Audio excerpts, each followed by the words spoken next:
right, I think we're letting people in. Welcome everybody to the South Zuni Bikeway project meeting between Englewood and the city of Denver. We're gonna get started in just a few minutes. Let's wait a couple of minutes just to let people in. Muy buenas tardes todo el mundo. Bienvenidos a la reunión virtual de del sur de Zuni. Vamos a esperar un par de minutos para dejar que la mayoría de personas puedan entrar. Así que vamos a dar hasta las 6:05. We're going to give it until 6:05 so we can get it started. Is that all right, Alicia? All right, excellent. So thank you for joining us. Gracias por reunirte con nosotros. I think seems like the rush flood has sort of ended. So welcome everybody to this once again to the South Zuni Bikeway project meeting between the city of Denver and the city of Englewood. Thank you for spending your lovely evening with us today. We're going to go through a couple of general housekeeping items, but first we are going to kick it over for our language interpretation. Thanks, Gabby.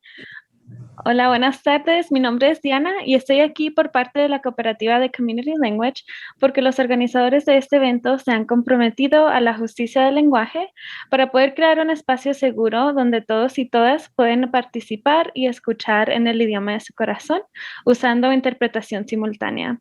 En un momento podrán ver un icono de un mundo con 3 opciones que va a aparecer en la parte de abajo de su pantalla. Por favor, haga clic en ese mundo y seleccione el idioma en el que guste escuchar y hablar. Es muy importante que seleccione un idioma, sea inglés o sea español, para no tener problemas con la interpretación. Si está utilizando la aplicación de Zoom en su teléfono, puede hacer clic en los 3 puntos que aparecen en la mano derecha de la pantalla de su teléfono o tableta que dice More y ahí seleccione la opción de interpretación y junto con su idioma.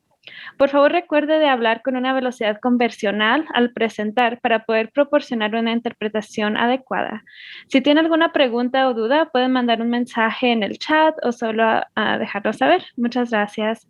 Hello and good evening, everyone. My name is Diana and I am here from the Community Language Co-op because the organizers of this event have made a commitment to language justice, to be able to create a safe space where everyone can participate and listen in the language of their heart by providing simultaneous interpretation.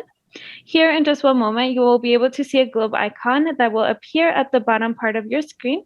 This globe icon has 3 options to either select Spanish, English, or off. So please click on this globe icon and select the language you will be speaking in and listening in. It is very important for everyone to select a language, whether that's Spanish or English, to make sure we don't have any issues with interpretation. There will also be instructions in the chat here after my presentation. If you're using the Zoom app on your phone, you can access interpretation through the 3 dots on the right side of your phone screen that say More, and then select your language from there. Please remember to speak at a conversational pace when presenting in order to provide adequate interpretation. If there's any doubts or questions, please send us a message on the chat or just let us know and we'll help you out. Thank you. Gracias. Gracias, Diana. All right. So thank you again for joining us today. All right. There's a little icon. Please select your language. Si tenemos algunas personas que hablan español, por favor, sigan los pasos que Diana dijo. Así que vamos a darnos unos 30 segundos más. Let's give each other about 30 seconds just in case we do have any Spanish speakers in the room so they can choose Spanish language.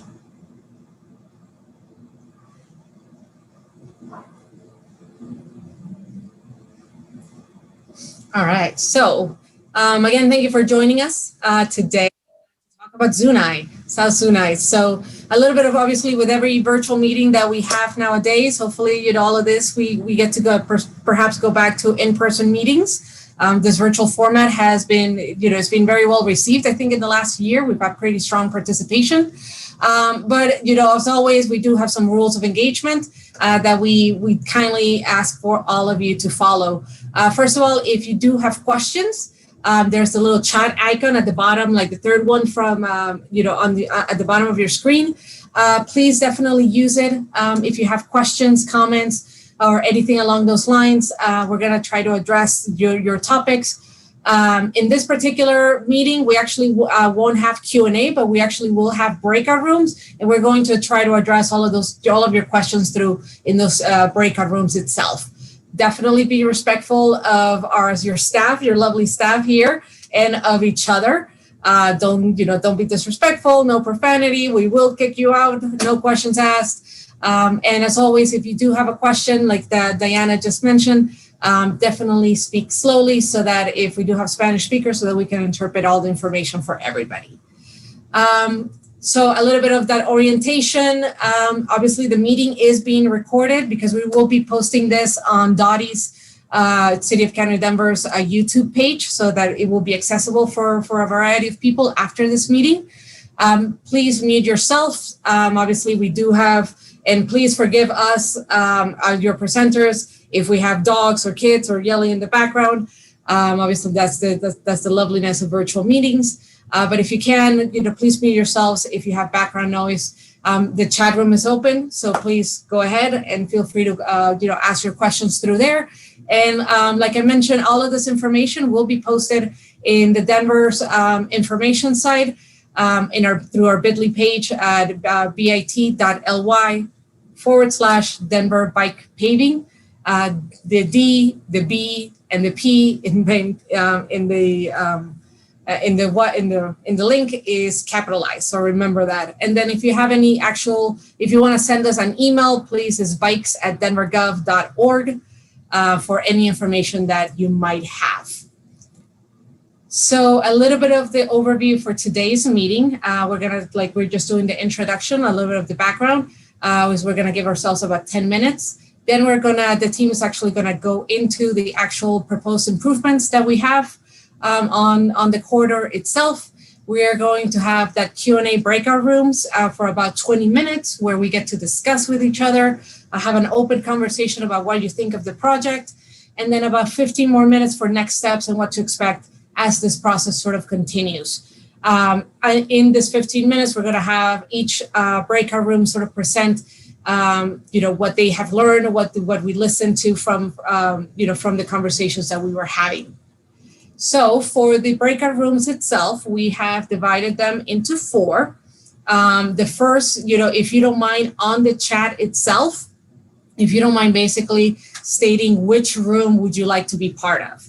So room number 1 is I live or work in the segment. If you see on your right is Jewell to Harvard.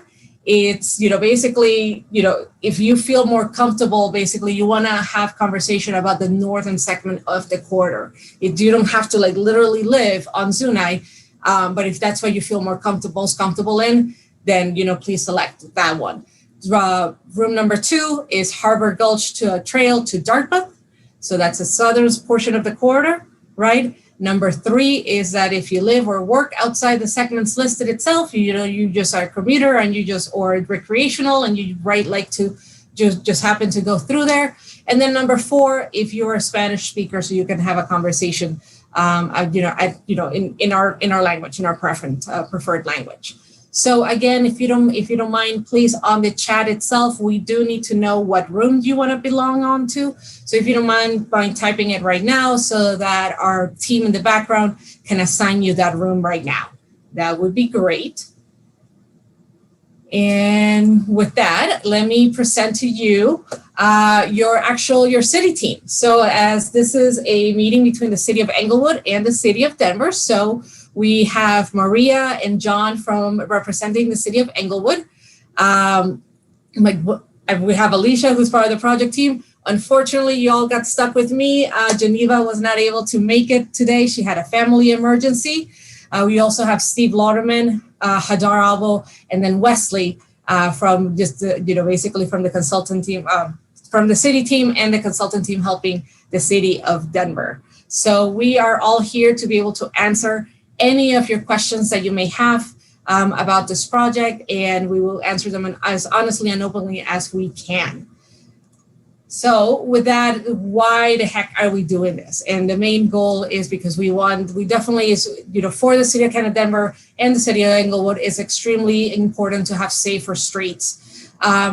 both cities, we have Vision Zero. We have these goals about be able to achieve zero fatalities. And be able to repurpose the most around, our street, our public right of way to be able to support all modes of transportation and be able to provide safer streets for our local neighbors in our neighborhoods so that people of all ages and abilities can actually feel more comfortable just being able to go to the park or being able to go to, grab, milk.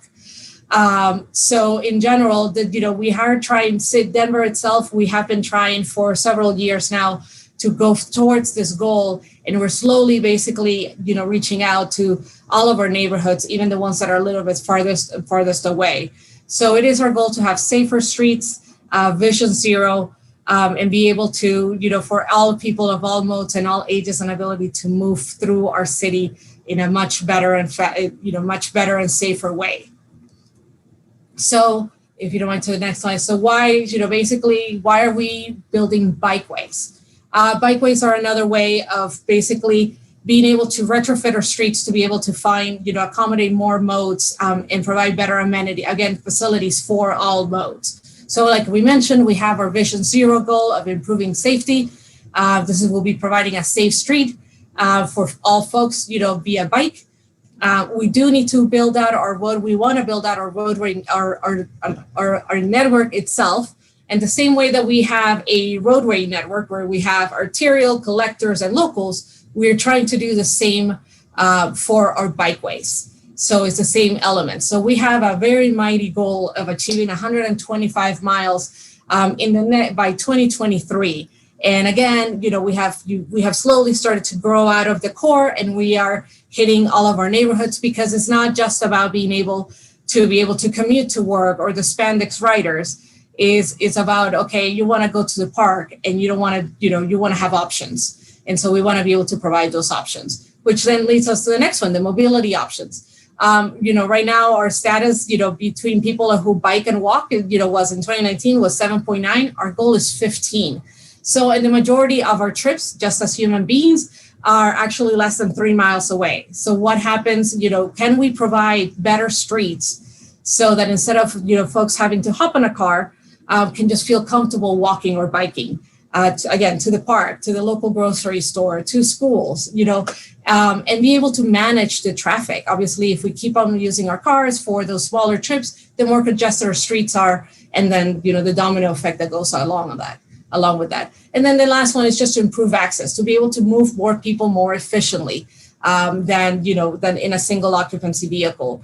Our goal is to basically by 2030 to have a really strong, network of streets, that can. Oh, okay. So we're back on. All righty. That kind of threw me off. So all of this, if you don't mind, Alicia, to the next slide. So all of this has been sort of building up for about 10 years. On the city side, on Denver side, has been building up about 10 years. In 2011, we started with Denver Moves, or Bikeway guide, basically, where we laid out basically what are we seeking for. Then we updated it through Denver Moves Bicycles in 2015, then in 2018 through Denver Ride, and then basically we are starting to go full force now in 2021 with, we are trying to bundle it up. We have bond dollars for certain projects. We are bashing up with paving because, again, we have this mighty goal of 125 miles in 2.5 years. So we do have to, it is our goal to get there because that's that's what you have told us as a community, is what you have told us that you wanted. You wanted a city that is safer to be able to walk and bike and scoot and do anything, everything that you want, no matter whether you live in the core or you live, in College View. So that's what we're trying to achieve. And the good news is that our friends at City of Englewood have similar goals. So with that, I am actually going to pass it over to John, who's going to talk about, the goals of Englewood. John? Oh, and I think John. Thank you, Gabby. I'm sorry about that. I was on mute. Let me start by saying that Englewood really started planning its bicycle network in the mid-2000s. And a few years after that was able to come up with some grant money to sign all of our network.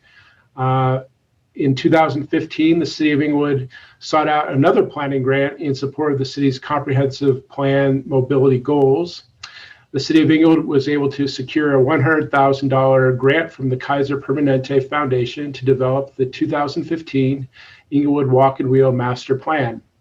The master plan is premised on the following principles: healthy and active living, infrastructure quality and safety, the notion that bicycle-friendly communities translates into economic benefits for the city.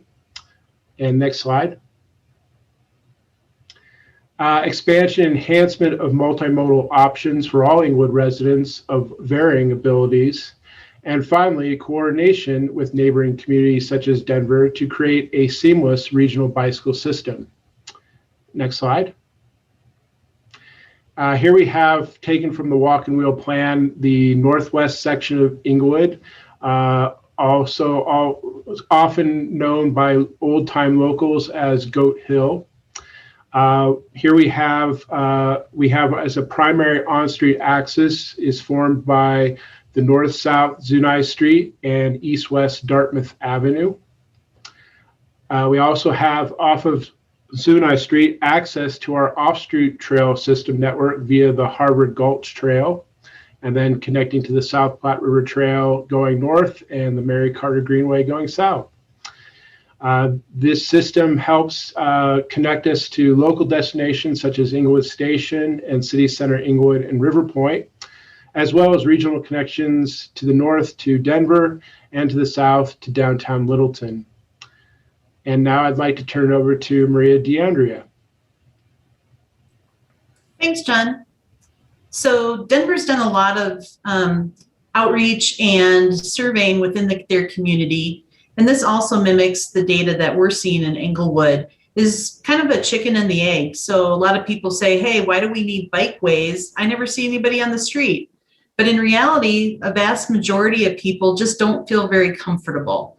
So until they have facilities where they feel comfortable riding, then they're not going to necessarily ride. So as you see there in the middle, that large green box, is 59% of people don't consider or are interested but concerned about riding on city streets. And so when we talk about what are bikeways, that could be a variety of facilities that just make it more comfortable and enhance opportunities for people to use the streets in a different way so that they can feel comfortable using a bike within the existing part of the street. You can see there too at the upper end, 4% are very confident and 12% somewhat confident. So we really want to use this project along with others to target those folks who would feel comfortable using an alternative means of getting around, specifically bikes on Zuni. So this slide shows the study area. And as you can see here in kind of the grayed out box on the right of Zuni is the portion that's within the city of Inglewood. The entire corridor does run from the south on Dartmouth Avenue, which is in both communities. East side is Inglewood, west side is Denver, all the way up to Jewell Avenue. So that's the extent of the project. But as you can see there, Inglewood ends at Evans. And so north of there, it goes to Denver on both sides of the street. And so this slide really talks about what are some of the benefits of doing this. So on the left, we talk about in the purple box that's outlined in purple, connect destinations. And over on the right, you can see with the various circles what that means. So we have quite a few schools in the area, both private and public. And so it's really being able to connect students, people who may work there, to get back and forth either down the street or across the street in a better and more convenient way. The yellow box that says connecting proposed bikeways means how do we connect to other facilities? So at the top there, you can see on Jewell Avenue, the intersection of Jewell and Zuni, the intent is that there's our existing facility on Jewell already of a buffered bike lane. And so this would be able, then people could travel north-south on Zuni and then east-west along Jewell. Similarly, at the south end of the corridor, Dartmouth Avenue, east-west, is intended to be some sort of a bike facility in the future. So it's currently not striped that way, but our intent within the city of Englewood is to reconstruct that intersection with a new signal and then add the bike facilities to the east all the way to the South Platte River area. And so that project is intended, that's through a grant that we've received some money for that, and that work would occur in 2023. Similarly, other benefits include improving safety, as well as just making crossings, either for pedestrians or bicyclists, much easier. So Evans is a very busy intersection, as we all know. And so just making it more comfortable and safer for people who aren't necessarily in a car. I'll hand it back to Hader. Hi, everyone. Turn my camera on here. My name is Hadar. I am the engineering design lead with the City of Denver for this project. And I'll be walking us through the types of things that we look at before we move into design. So before we design a project, we collect a lot of data to understand the conditions along the corridor today. So the first thing I'm going to be going over is the existing cross section. On our slide here, you can see a photo of the street as it is today and a cross section. So currently on Zuni, we have travel lanes in either direction, measuring 14 feet wide, and we have a parking lane on either side of the street measuring 8 feet wide. These streets are pretty wide, wider than what we like to see, and there is no dedicated space for bicyclists. So currently, bicyclists are sharing the road, and the posted speed limit is 30 miles per hour. Next slide, please. So in addition to that, we also collected speed and volume data. So speed and volume data refers to how many people are traveling along this corridor and how fast are they going. ADT is the average daily traffic, and 85th percentile speed is the speed at which 85% of vehicles are traveling at or below. So we collected this information at 3 locations along the corridor, starting with the further north side of the corridor. We have a ADT of 4,600 vehicles today, with vehicles in the southbound direction traveling at 29 miles per hour and vehicles in the northbound direction traveling at 23 miles per hour. So this is a little bit lower than our posted speed limit of 30 miles per hour. In the middle of the corridor, right along that trail crossing for the Harvard Gulch Trail, we have an ADT of 5,400 vehicles per day. And the speeds there are 37 miles per hour in the southbound direction and 35 in the northbound direction. So we're seeing more vehicles here and higher speeds, which is a little cause for concern because this is our trail crossing. It's where we anticipate we'll see highest bike and ped use. And then we collected speed and volume data at the southernmost end of this corridor as well.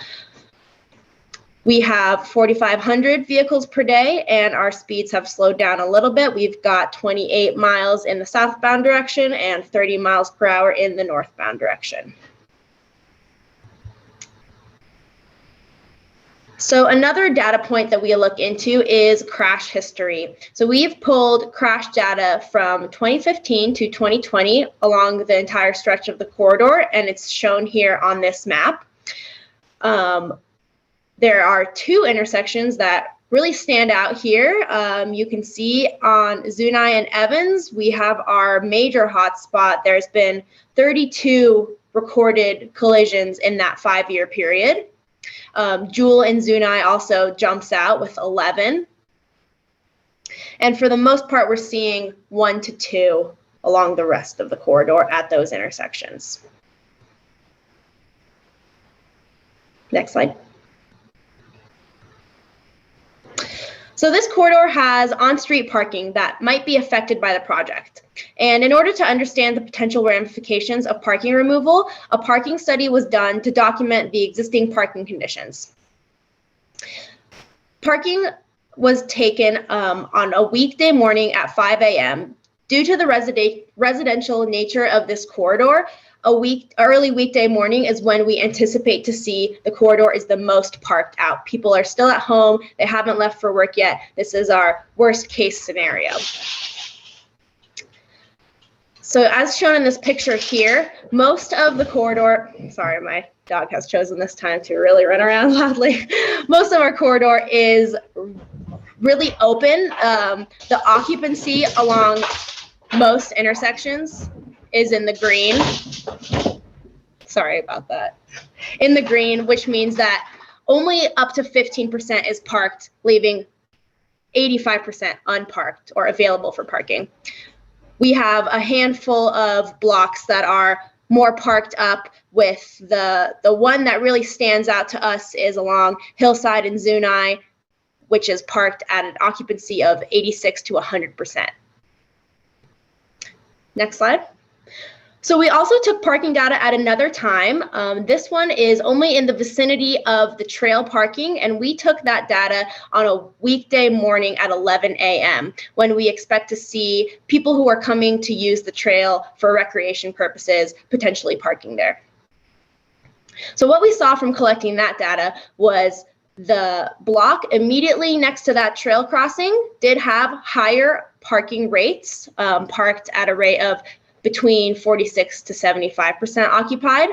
For the most part, the remainder of that stretch stayed the same, relatively unparked. If you showed up and wanted to park, there would be a parking space available for you. And next slide. So this slide here summarizes the two times that we looked at. Our takeaway from this parking study is that parking is available on every block. No block had a higher than 65% utilization rate. A block is considered to be full when the utilization is over 85%.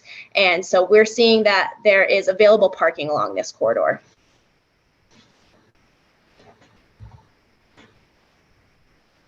And I think this is back to Alicia. Yes, and it wouldn't allow me to unmute here. Thank you, Hadar. So one of the questions we get here before we get to the how your feedback has informed this project is why, as part of the proposed facility here, are we looking at putting in a buffered bike lane? And if you can see, this box on the left is something that Denver and really is being used across the country as well as part of the federal design guidelines. Says is the right type of bicycle facility given particular vehicular volumes versus vehicular speeds. And you can see that, as Hadar talked about earlier, we're up between 4,500 and 5,500 vehicles per day. And then we're generally at speeds of 30 miles per hour. If we, for those who are following the speed limit, it's actually a little bit higher, which is something that we're looking to address. So just gives you a gut feeling of why we're looking at this type of facility. So with that, I'm going to talk a little bit about what feedback we've heard from you all and how it's kind of informed what we're designing as part of this project. Feedback to date, we've actually gotten 164 comments so far, which is great on this corridor, which includes the first public meeting we held, which I believe some of you were on, as well as the survey that went out as part of that and after that, and then stakeholder meetings that we held with one-on-one participants who chose to meet with a planner. And you can see that 4 of the top concerns kind of stood out above the rest, and I'm going to go through those 4 concerns to discuss how we incorporated them. The first concern was regarding improved safety for all, is kind of how we classify it. And it talks about vehicle speeding along the corridor. And I can just say the example photo here gives a reason for why there might be vehicle speeding. This is one of the highest speed locations, as Hadar mentioned. And it's just looks very wide. Visually is very wide, wider than a typical roadway that just has 2 lanes and parking on it. The second one over on the right, challenging intersections. Some of the intersections are a little bit smaller, but due to the roadway width overall, And then kind of these anchor intersections at the ends. The one shown here is Dartmouth and Zuni, and then Evans as well as Jewell at the north end, are just not particularly comfortable places to cross if you're on a bike or on foot. Pedestrian safety is the third major one that we heard, and we heard quite a few complaints about comfort walking along the corridor, or particularly about crossing the corridor at this Harvard Gulch Trail. And then lastly, the bicycle safety component is kind of what Gabby spoke to earlier about just making it, we're hearing that wouldn't be comfortable for even those folks who did want to ride along this roadway on a bicycle. So those who are on bicycles are certainly not feeling safe. I'm going to go through each of those four and talk about what the proposed facility looks like compared to it. So this is looking north along the corridor and addresses the safety for all users, which in this case is primarily vehicle speeding concerns that we heard. We're looking at installing buffered bike lanes, which generally visually help narrow the lanes. And visually narrowing the lanes give people a sense when they're driving of a little bit more context of they're going through a residential area near houses where people may be crossing. And that visually narrowing has shown in other locations throughout the country and in Denver that the speeds often come down just with the striping in and of itself. We've also recommended to Denver and Englewood police to do some increased enforcement in targeted areas to help make sure that those speeds are more along the lines of this, actually shown here in this picture, the 30-mile-an-hour speed limit. So what would that look like? Our fantastic Photoshop quick job here just gives a gut feeling of what that looks like, right? Bike lanes visually narrow those lanes and would show, parking on one side and bike lanes in each direction, which we'll talk about more in a second. Challenging intersections is the second topic here. And one of the things we can do to help make people more comfortable with those intersections is just improve the awareness and visibility of those on foot and those on bike who are crossing those intersections. We've put up Evans here as an example of that. North is up in this picture. And you can see the city of Denver, Englewood boundary there for those who are interested. But regardless, improving the pedestrian crossing markings and then installing new bicycle conflict zone markings is what we call them. And what that does is the same as how our brains process a pedestrian crossing is, oh, look, this is a crossing marking. I might encounter a pedestrian here. The green ones with white dashes that you can see in the two pictures on the right-hand side make our brains process, oh, there might be somebody on a bicycle here. Those treatments are a little bit more new than pedestrian crossing markings, crosswalks, as we call them, obviously, but they're certainly becoming more popular along the Front Range as a kind of standardized way to tell people you're going to encounter potential multimodal users and more vulnerable road users. They designate space for those road users. As far as pedestrian safety goes, like I mentioned before, one of the major concerns we heard was at the crossing of the Harvard Gulch Trail. Interestingly enough, the picture on the left isn't Zuni, but is 2 blocks over and is something similar to what you might see after this design is implemented, where the crossing has been enhanced using crosswalk markings on the ground and additional signage that shows a bicycle and a pedestrian with an arrow saying, hey, folks, all different users, you might encounter a pedestrian crossing here. Makes it a little bit more visible up the hill in both directions. And we've also looked at trying to make sure that the distance the parking is set back from that crossing is adequate for a car driving north or south on Zuni to make sure they are able to stop if they were to encounter a pedestrian crossing there. As I mentioned, the example photo is 2 blocks over, and that one's on Decatur. If anybody's familiar with that, the main difference of how it would look compared to this photo is that we would also have bicycle facilities, those buffered bike lanes along the roadway, like is shown in this plan view picture on the right. We'll also have some wayfinding signage. It might not look exactly like that, but that's the goal, is to make sure folks know that this is a major trail crossing. And just as a side note here, in case it's confusing on our plan view, this aerial shows the older alignment. You all are more familiar with the new alignment of where that trail crossing crosses straight across. And this is the part that is a little bit, I'm sure everybody's interested in, and I'm going to show 2 slides on it. So suspend your questions until I can show you in plan view. But the cross section that we're proposing on this is an asymmetric cross section, and it depends on where you are on the corridor, which one is going to be present. In this section, in order to fit in bike lanes and appropriate width travel lanes, parking will be removed on one side and will remain on the other. The main goal here is, we know this is a residential area. We know parking can be critical for those in the residences or in the homes, as well as the some of the businesses along the corridor. And so we took that parking utilization study and tried to make sure we hit the highest utilized locations and kept parking in those locations, while also reducing the number of times we change which side parking remains on. So we have Warren to College looking north. Parking is on the east side, and then Jewell to Warren and College to Dartmouth, parking remains on the west side. And the goal here is, again, buffered bike lanes provide a physical space for, just like we have sidewalks for pedestrians, for those who need to get around on foot or want to.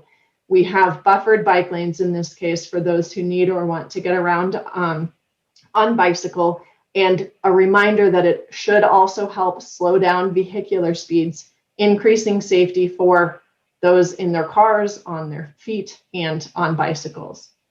So what does that look like plan view wise? To be specific about it, in our discussions with Englewood, Denver and Englewood have worked together to try and balance the parking, the remaining parking and the removed parking, so that Englewood doesn't have more removed, Denver doesn't have more removed in the Denver and Englewood section.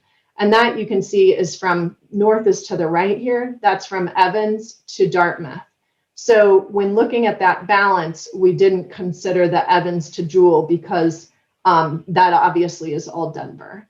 So if you look at parking removals for full corridor, it's a little bit different balance.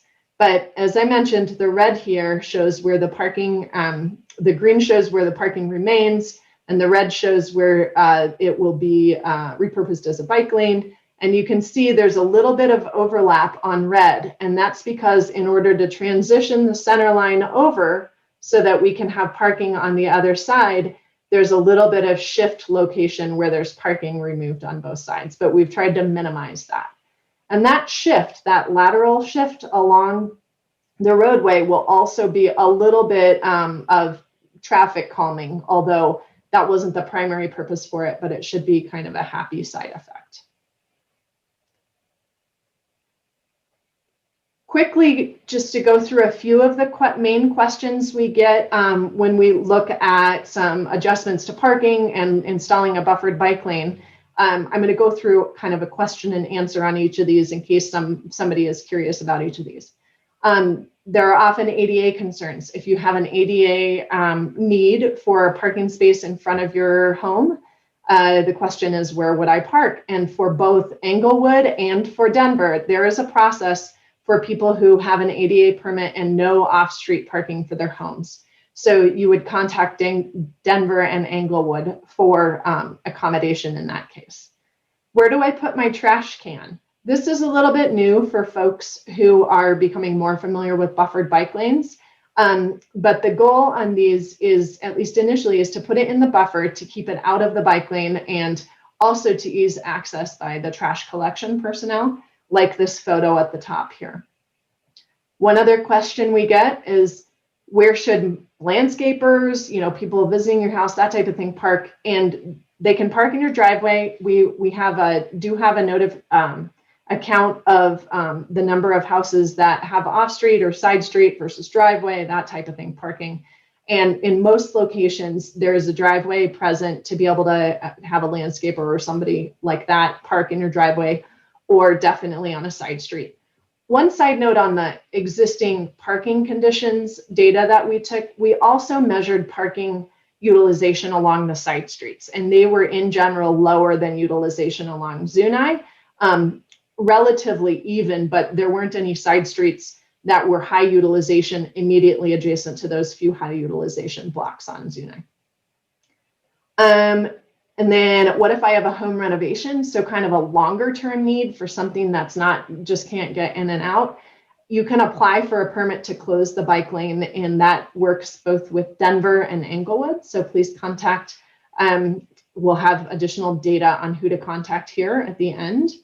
And then the last one we have here, where do delivery vehicles park? Delivery folks are used to this, maybe not on Zuni right now, but in other locations, they're allowed to park on side streets as no vehicles are permitted to park in the buffered bike lane. And depending on what type of delivery, if it's a more private delivery, some will pull into your driveway as well. So those are some broad level questions. You're welcome to keep the questions coming once we go into breakout session here really quickly. But I just wanted to wrap up before we get to the breakout with an overview of how this became a plan. We already talked a little bit about, and up to how this may be implemented here in the near term. So we already talked about these plan phases, the 2011, 2015, 2019. Both on the Denver side and on the Englewood side, the projects were recommended over 5 years ago and have been kind of continually reinforced with additional looks at those plans. We had our Educate and Understand meeting earlier this winter, and we're now here in June at the Design Intent meeting. And early summer, we're aiming at incorporating any additional feedback you all have just on anything we missed and your thoughts, and finishing up those designs. And then this one is, there's still some internal coordination that needs to happen, but is anticipated in fall to be repaved. We talked a little bit about this, the opportunity that repaving gives us to make changes on a roadway without significant additional expenditures. And so this roadway is planned to be repaved as part of the regular cycle anyway. And assuming the internal coordination happens, that would happen this fall. So with that, I will turn it back over to Gabby to move us into our breakout rooms. Hello, everybody. So hopefully you all have already entered in the chat, but again, let me remind you all, we have 4 breakout rooms. The first one, if you live on the north segment of the corridor between Jewell and Harvard, you don't have to literally live on Zuni. It's just that area you feel most comfortable in. Please let us know. That's breakout room number 1. Breakout room number 2 is if you are comfortable, live in the area between Harbor Gulch and all the way south to Dartmouth. That's breakout room number 2. 3 is that, you know, if you live or work outside of these 2 segments listed, but you just happen, you know, you are an avid cyclist and you travel through here, that would be your breakout room number 3. And then number 4, si quieren hablar, para hablar y tener una conversación sobre este proyecto en español, por favor seleccione la opción número 4, díganos la opción número 4. And so with that, you know, hopefully everybody has put it in. After, we're going to have about 15 to 20 minutes to chat it out. And then in each breakout room, we're going to select, you know, one voluntold, one particular individual who can actually tell us basically what you all discussed. And so with that, let's jump into our breakout rooms. All right. See you all in a bit. Welcome back, everybody. It looks like we only had sort of that one active session. Group number 2, there was some really good discussions. And Alicia, who would be the right person to debrief us on what was happening? I can do that quickly, if that makes sense. And just making sure that we have everybody back here. And I'm going to, I don't need to share screen. The quick summary, and happy to, somebody correct me if I missed anything here, is we had a lot of discussion about the trail crossing at the Harvard Gulch Trail, and whether just installing striping and signage is enough. And that the striping and signage is a great improvement because that's a critical crossing that lots of people use. But making sure that we have counted the pedestrians there at the right time to see what the peak is currently and anticipating what the peak may be in the future for those pedestrians. Also concerns from the Human X Academy just up the hill about looking at potentially installing school speed area zone in that area. And they've been requesting this, and both Denver and Englewood will be discussing this soon. And then a little bit discussion about truck volumes along the area and making sure that trucks are still able to stay in an 11-foot lane, which is why it was designed as 11-foot, because we know that there are some truck volumes through that area. And then also just continued reinforcement of the fact that speeds, especially in the center part of that corridor, are a real challenge, and making sure that we can improve that both through enforcement and through this new design. And then the last question was just about how folks will hear about the paving and about parking removal, since there is a one-side removal through the whole corridor.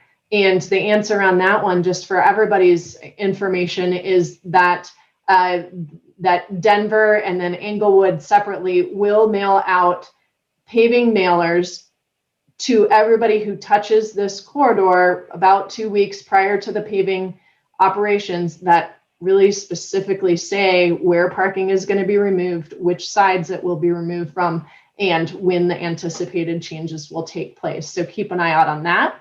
And if you hear other neighbors requesting info or misinformation or anything like that, please forward them to questions to the Denver or Englewood staff and the website.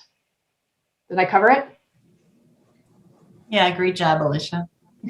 Yes. That was good. Good deal. Thanks, Rune, too. All right.